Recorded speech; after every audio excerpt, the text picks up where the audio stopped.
This is What a week. What a Week. Celebrity guest. Celebrity guest.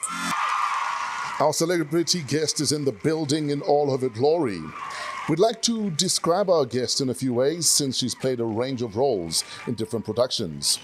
But we won't go too far because just like some of the characters she's played, she might not be too shy to tell us where to get off. And in different languages too, like take a pick. Please give a warm welcome to the talented and multilingual Samurai Yes. Ndlovu. Hey. Thank Ma. you. How you doing? Tato, I'm good. How are you? I am happy to have you on Wow, What a Week. I'm excited to be here. Being a fan of you as a human being before I was a fan of yours as an actor. Yes. Because I think I've experienced you more as a human being than as an actor. Yes. So I've gotten to appreciate you at that level. We're even in the same gym group at some stage. Yes, we were. We've ended up, I think, in a strip club at some stage also. It was your birthday. We went because of you. I think it was my birthday and Lulo Cafe's birthday. But he didn't come. He did, trust me, he did.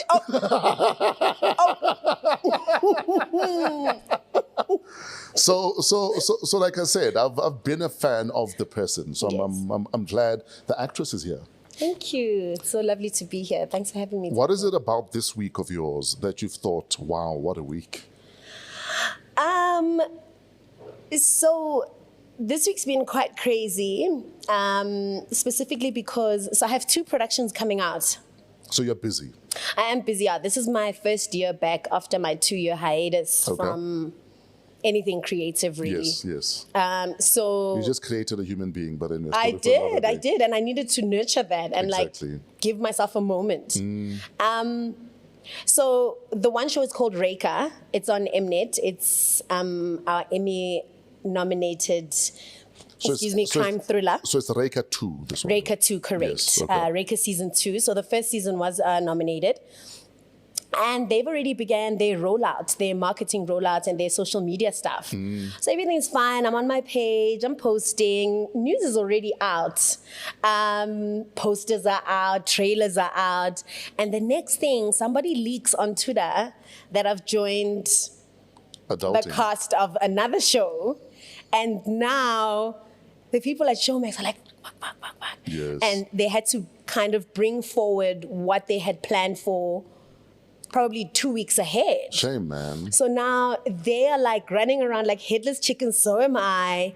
And they need to post it. They need to announce me because they can't like just let it roam free. And exactly. I think they can't waste the opportunity. 100%. Yes. So that's what my week's been. My week's been full of interviews, photo shoots.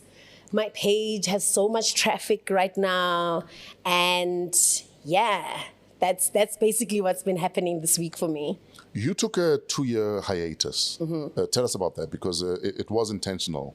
Yes, right? It was very much intentional. And I realized that some people, when I speak about it, they look at me or they think I'm like hiding something, like maybe I didn't have a job or like whatever. Or you were twassing. Or I was twassing. Or you were in rehab. You know what I'm saying? Yes. But no, like there's a lot of actors and actresses who take breaks. And we might not know because they might not be as saturated as I am. Like I've been like going at it for 14 years nonstop from one production to the next, sometimes 2 productions at the same time. So there are actors who do that. They take breaks and they become casting directors, they become VT producers, they become all sorts of things. So I did that specifically because I needed a moment. I needed a moment to be able to separate the actress from the person. I think creatives and artists do deserve that time, that moment to go, what am I without being an actress? Now, as a mother, though, yes, what are you learning about yourself from being a mother? I'm seeing myself through my kids' eyes, and it's so gentle. It's so tender. She loves me so unconditionally. She loves me hungover.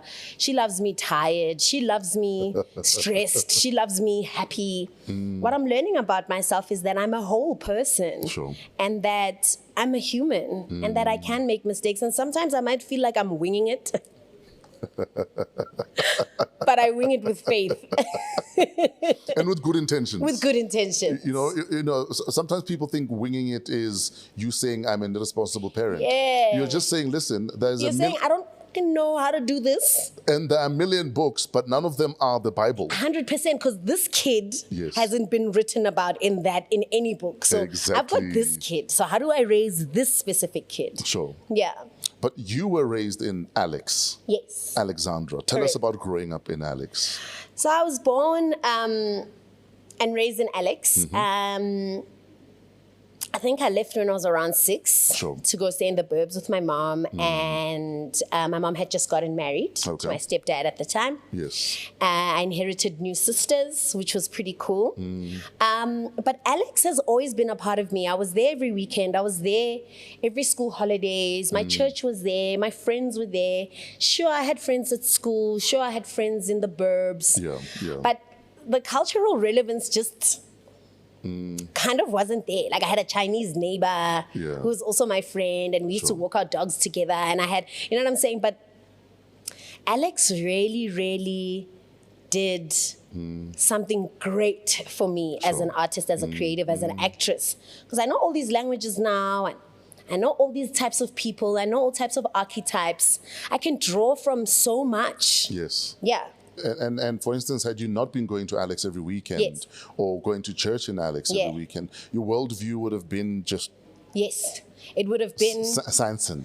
It would have been the private schools, the private Jewish schools I went to. It would have been going to Reese Weinberg's house for the weekend. It would have been going to Sarah Johnson's bar mitzvah on Saturday. It would have been that. But I'm happy that I have both sides. Sure. Yeah. Sure. Yeah.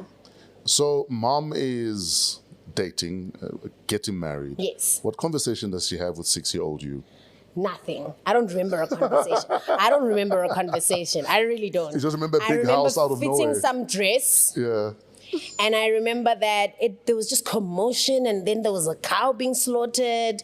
But I won't say I was left out. I just think that our parents come from a different era where they don't really feel like they have to discuss this stuff with their kids. It's not a democracy. Yeah, it's not and I'm not asking for your permission somewhere. I'm getting married. Absolutely. You know what I'm saying? So I think maybe now, if she might have grown up in this era, she would have probably sat me down and said, hey, you know, uncle whoever, mommy's getting married to him, and this is what's going to happen. Yeah. So, yeah.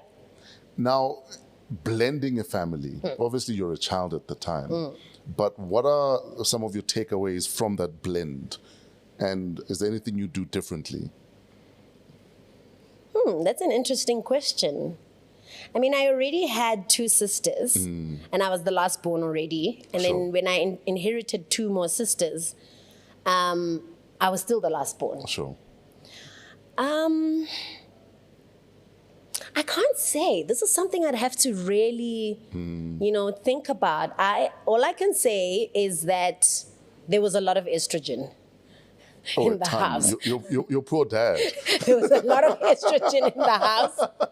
And I guess what I learned was how to navigate around estrogen, because a woman is not the same person every week of the month. This week I have this hormonal change. Next week I'm ovulating. The next week I'm pre-menstrual. The next week I'm post-menstrual.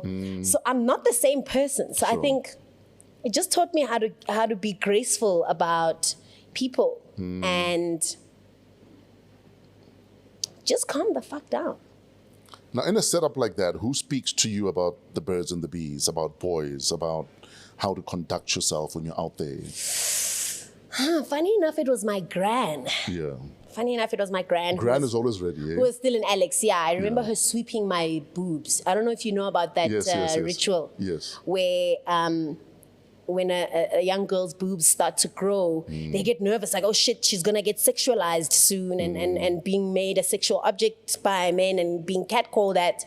So they sweep it with a grass broom. They sweep your boobs with a grass broom and hope that they'll stop growing or go back. And she was like, we have to stand behind the door And tshwantse re eme ko moraga mnyako Samu. Yeah. And then ke a wa fiela matswele a tsamaye. And So what are you thinking as Gran is sweeping your boobies? I'm just like, this is sore. I'm like, this is painful. Do we have to? Like, boobs are okay. Like, they're fine. Exactly. And the thing is, I got them from my aunt, who was a beauty queen, my dad's youngest sister. Okay. And she's, that's where I got them from. So from my mother's side, nobody really had them. So Sure. it was also quite new for my gran. She was just like, wait. You're a child. Let me see that. What is that? Open your shirt again. Yeah. And she put me behind the door and she did it. And soon after that, when I became a woman, puberty, a young woman, and I was menstruating. Sure. She sat me down. She was the one who, it wasn't really about the birds and the bees. It was really more of a warning. Sure. She was just like, you're beautiful. And now that this is happening, it means your body has the ability to fall pregnant. You're quarter to mother, basically. Yeah, quarter to mother. Yeah. And she explained to me how she wouldn't want that for me and how Sure. she actually just wants the best for me. And she wants me to be able to have control of my life. And a baby won't allow me to do that if I'm doing it at a young age. Sure. So she scared the fuck out of me. She really did, because I didn't... So how long did you wait? I waited till I was 19. I was in first year. But I loved boys. I did. So what is it that said, but hold? So firstly, a cousin of mine who kept her virginity and did this thing called umemulo. Okay. Came back to me with a new cell phone and money. And I was like, where did you get all this stuff? She's like, you don't know you get gifts for being a virgin? So there was an incentive. I was like, shit, I'm doing this. And I think I must have been 17. Yeah. And she was like, you get money, you get gifts, and all these moms introduce you to their sons. And it's a big deal. The moment you walk out of there with a white flag, it's a big deal. So, yeah. She was showing me her phone, and I was like, damn, I was going to wait till next year, but I think I might. Because it's weird. My birthday falls on the 31st of December. Ah, yes. So I kind of do have to wait. Yeah. And I waited, and it was also, I think it was also mixed with like some religious choices. Back when I was still religious, I was a heavy church goer. I was everything in the church. I could spit Bible bars.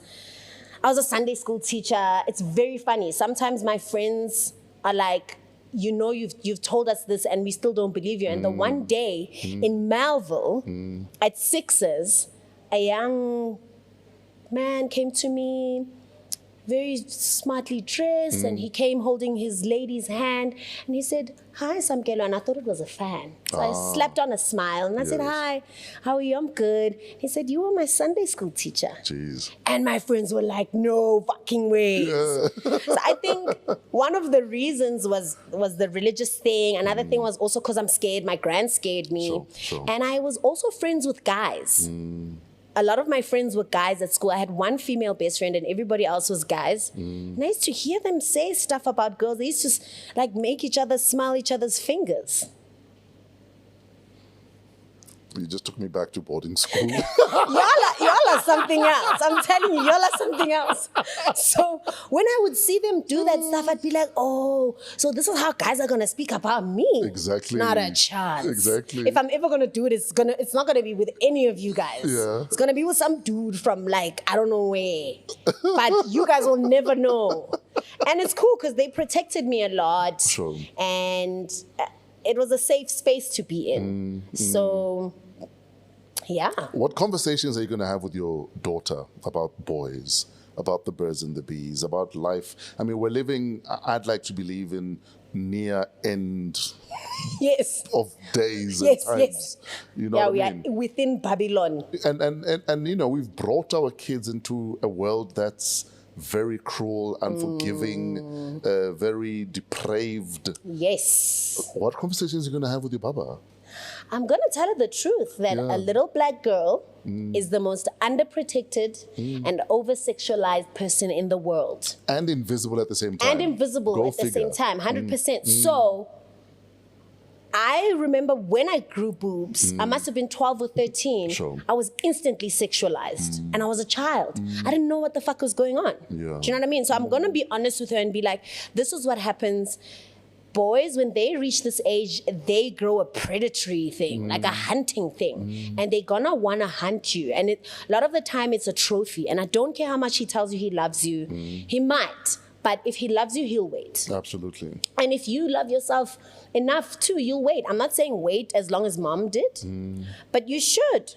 You should. Sex is amazing. Between people who love each other and between people who like... Sex is amazing. Tell us more. So... You just reminded me of an incident with my daughter. I mean, I think she was 13, 14 at the time. Yeah. And obviously puberty has hit in. Yeah. And we were at a builder's warehouse. And some dude came and asked her for her phone number. And she was freaked the fuck out because she doesn't understand that I'm a child. Yeah. Why do you want my number? Yeah. I'm a child. What do you mean, sir? You know what I mean? Yeah. And I remember it was because she's a child and she looks like a child. 100%. Yeah, she has boobies, but she looks like a child. Yes. So It's a creepy world. So I can imagine how freaked out you would have been. I was dealing with freaked that. out. Yes, I was freaked out. And it obviously started happening in Alex. You know? And that's probably where my fighting spirit came from. Where I was answering back to catcallers. Sure.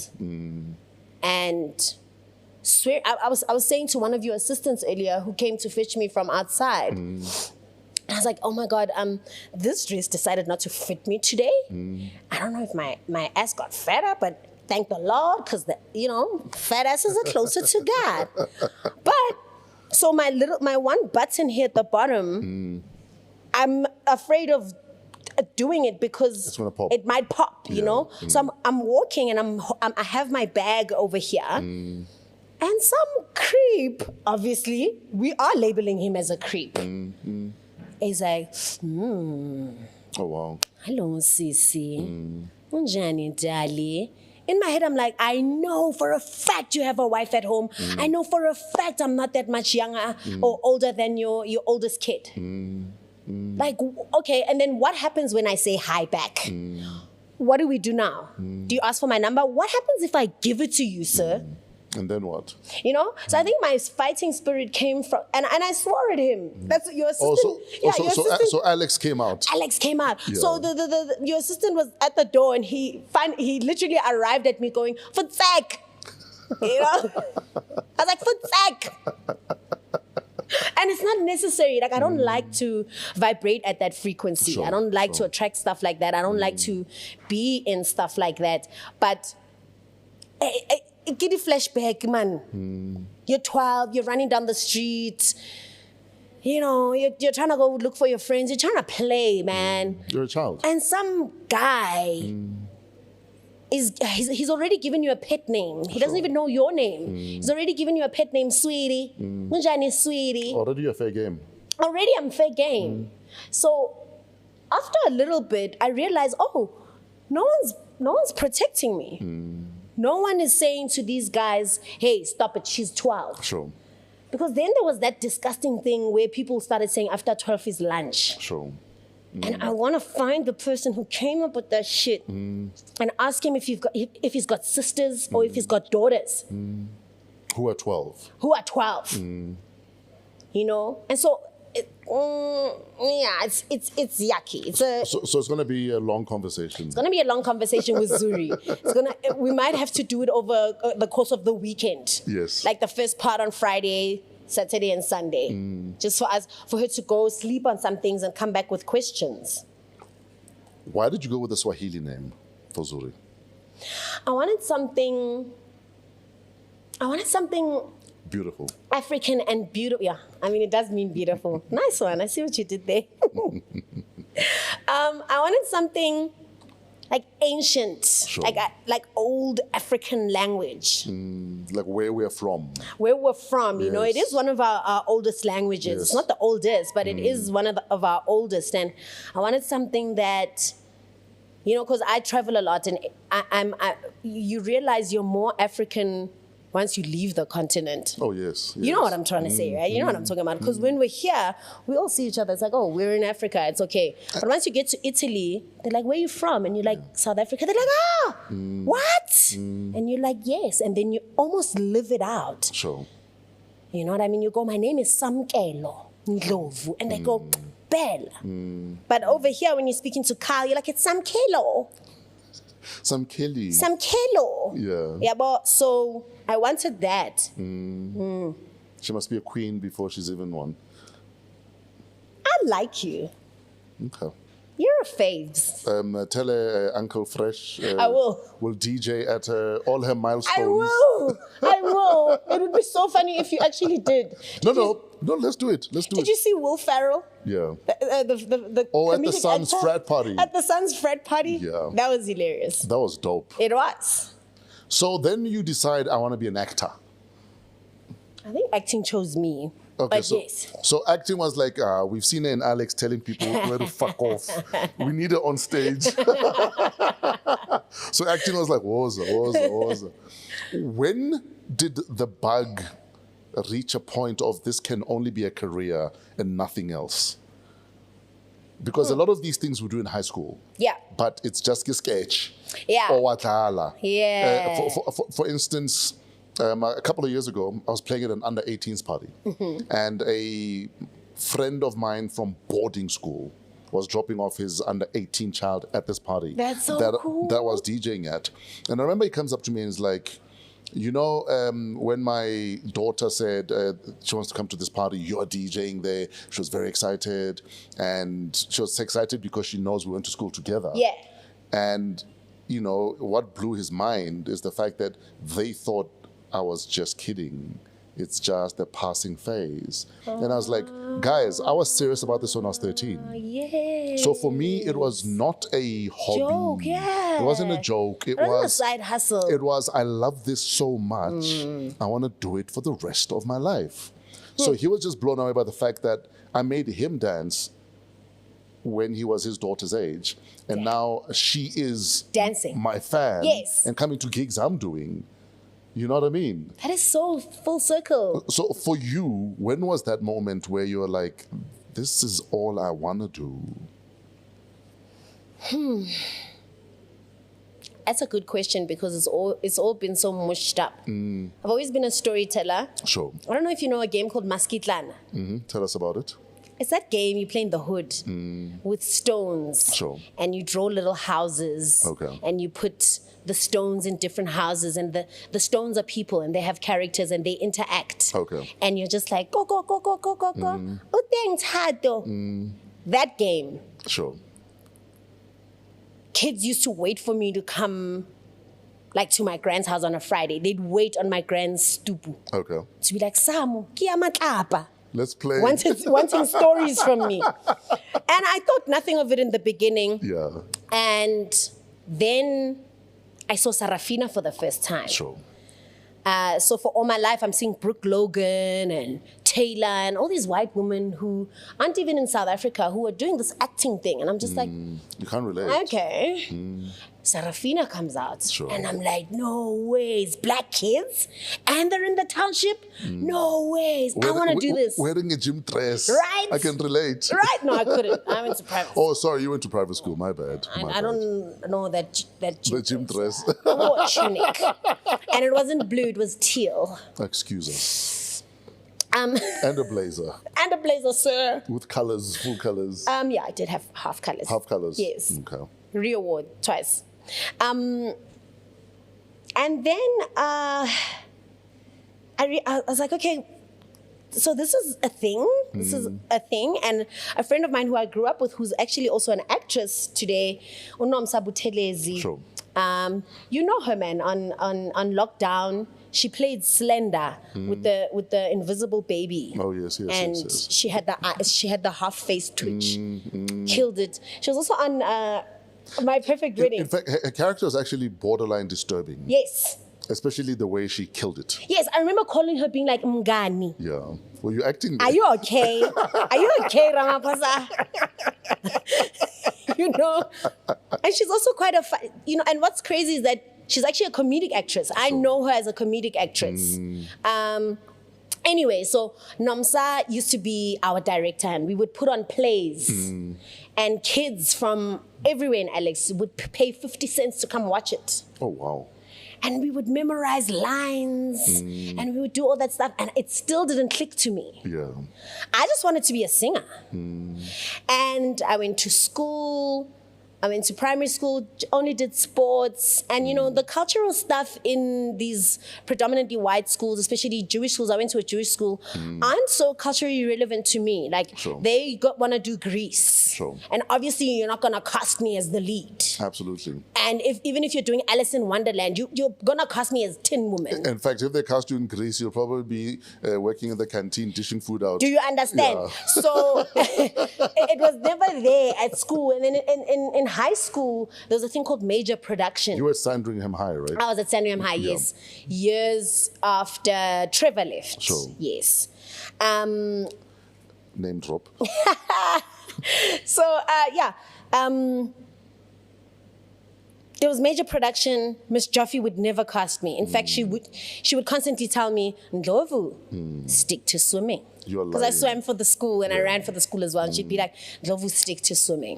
And I think it was a good thing, because if I had left high school knowing I could act and knowing that people said you're so good, I don't think I would have worked so hard to hone it. Oh, yes. Then I went to film school. My mom was not surprised.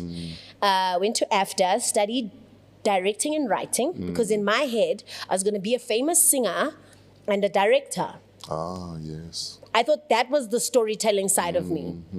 And before I could finish college, Trevor himself cast me in his movie with Kagiso Lediga and Anele Mdota. And that was the first time I got a taste. Taka. Yeah, it's such a, I don't know. Like, I won awards for it overseas, but I've never seen it. And I don't think South Africa's seen it either. Well, but what do you mean you've never seen it? I've never seen it. And I know Anele has it. Anele Mdota has it. Yeah. She told me at Jameli the other day, she's like, I have a copy. I have the final cut. And I said, I'm coming to your house. What is this? I've never seen it. I've won awards for it. Anyway, so as soon as that movie came on, we should actually thank Trevor Noah. Yeah. As soon as I was in front of... He saw you. Yeah. As soon as I was in front of that camera, the bug bit me. It was game over. It was game over. Yeah. And I got an agent. And I've been acting ever since. And I love it. And I'd probably go crazy without doing it. And now you have 2 series literally dropping now in December. Yes. Tell us about your character. One in December, one in Jan, yes. Okay, tell us about your character in Reka. Reka, I play a God-fearing, strict police detective who fights for justice, fights for what's right. Incredible instinct, incredible foresight too, and wants nothing to do with something morally wrong. Yeah, okay. She wants nothing to do. Wouldn't take a bribe even. Yeah. She's the girl who actually be like, "Oh, you're trying to bribe me? Okay, let's go." Yeah.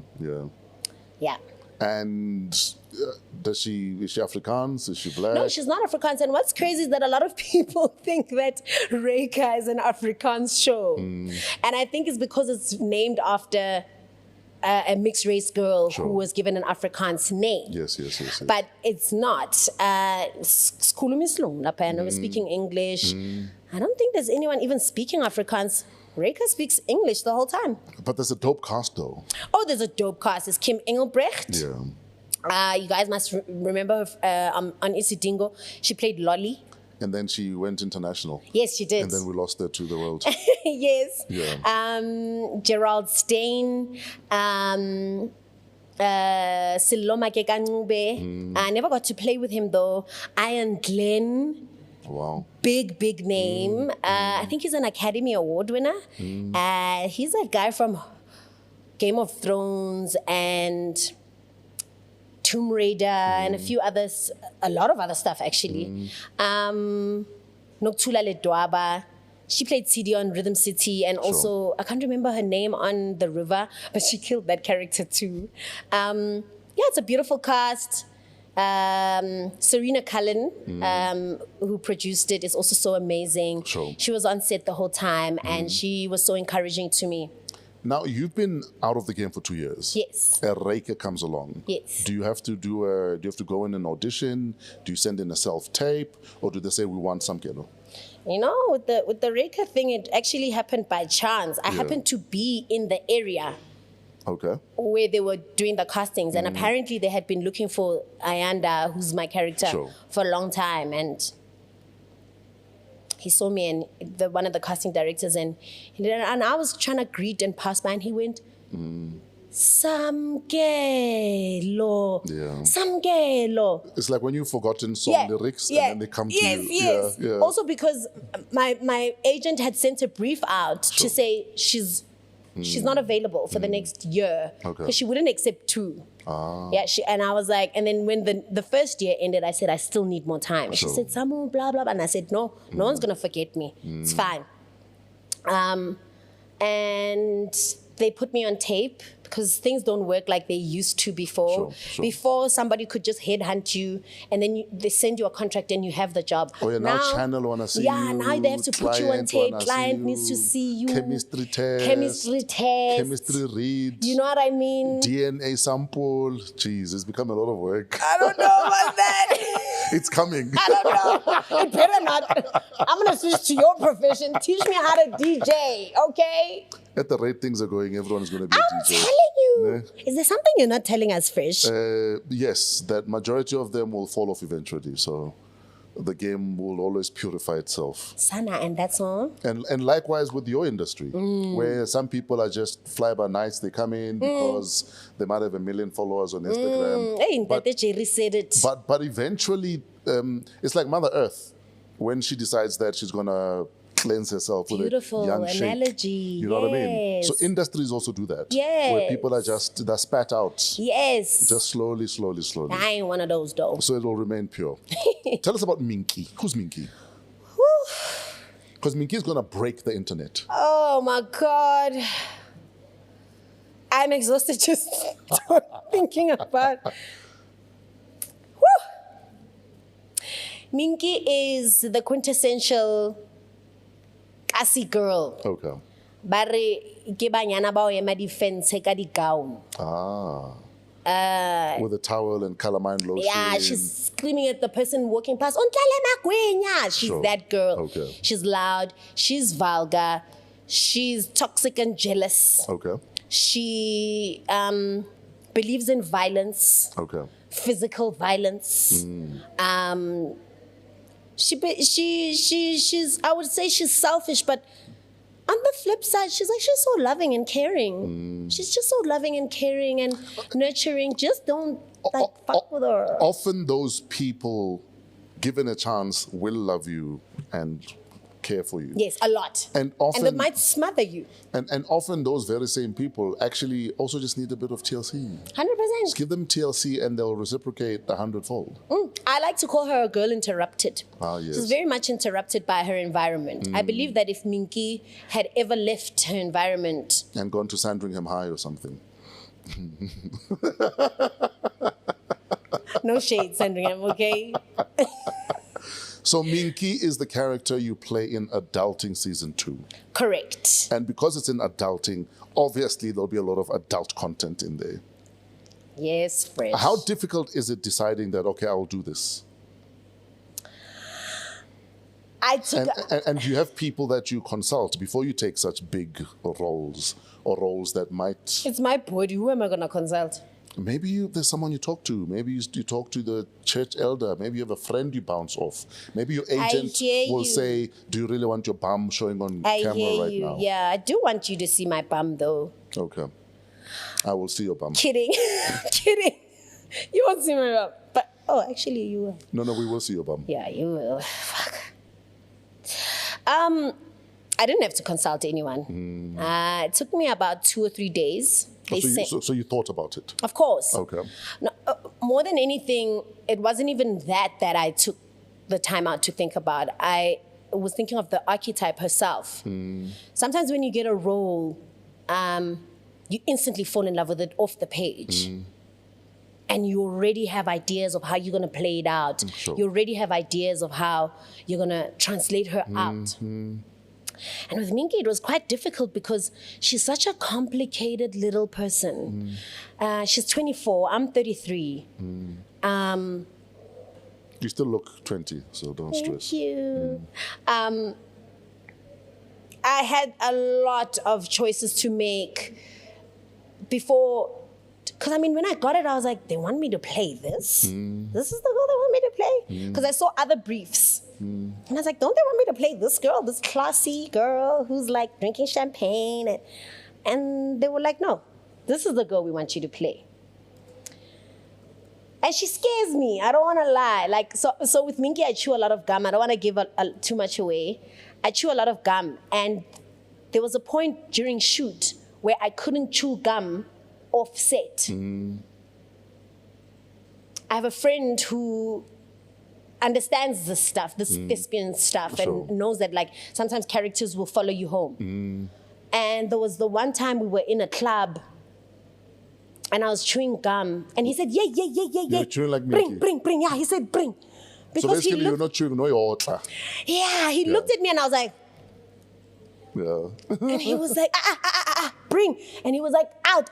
And I literally went like on his hand. And he was like, hi, welcome back, Samu. Yeah. So she scares me quite a lot, not because of anything other than the fact that I'm like, will I do her justice?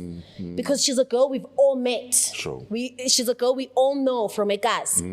That's why I say she's quintessential. She's the exact girl. And then the sex part. But because of that, does it make it easier or more difficult to play Minky? More difficult. Okay. It was a beautiful set, beautiful production, professional black people. It's amazing to be around everybody who's just like here to work and take their work as seriously as you do. It's nice to work for black people with budget. 110%. If you can afford me, call me. If you can afford me. The set was amazing. Yeah. Being there was a beautiful artistic process for me. The actors as well, quite professional. My main co-star is Untantla Gunene, who's also new. But he reminds me of myself when I was just starting out. That hunger, that preparedness, that that professionalism. Maraye. Only now after I played her, I'm like, that was fun. Sure. But while I was doing it, it was wild because I had a language. Coach? Yes, not exactly coach. I can speak a lot of languages, but I had to colloquialize it to right now. I couldn't speak Stotsi Joji Zamdena. I had to speak the things that kids are speaking now. She's 24, you know what I mean? And then Lispitori. So we would spend like an hour or two each night. Just fixing the language. Fixing the lines, and we might need a glossary of terms. You might as well. Just to be like, guys, this is what Minky is talking about. When she says this, she means this. When she says this, she means this. Sure. But you know that obviously, especially after seeing Ketty doing sex scenes in You mean Bawinile? Bawinile. Ketty Oh my God. And for me, You were so wild for that. And for me, it was actually very uncomfortable. Really? Because in my mind, she's always been Ketty.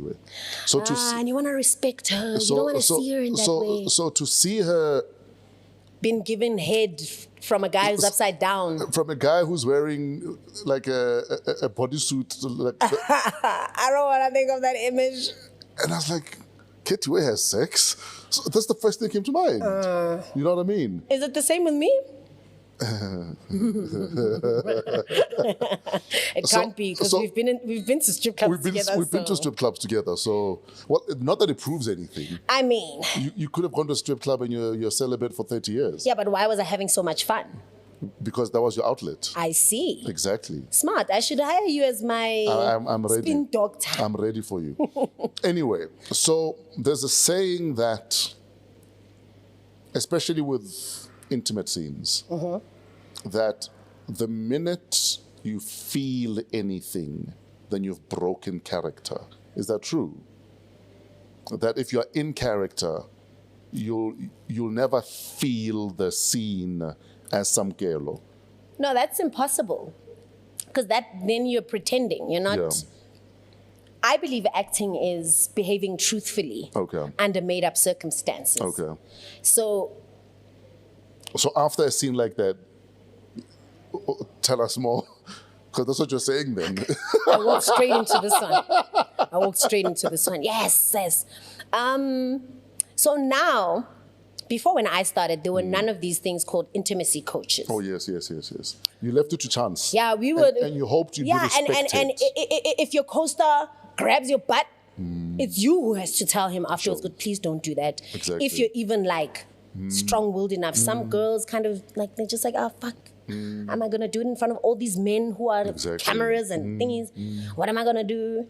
Now there's intimacy coaches who come and regulate these things. Ah, yes. They come and It's choreographed. Yes. And we wear things called T-strings. So even though we look like we're humping and he looks like he's pumping the shit out of me, he's wearing a sock thing with a thong thing that's pulling it that way, and I'm also wearing some other thing, and there's a deflated Pilates ball between us. Oh, okay.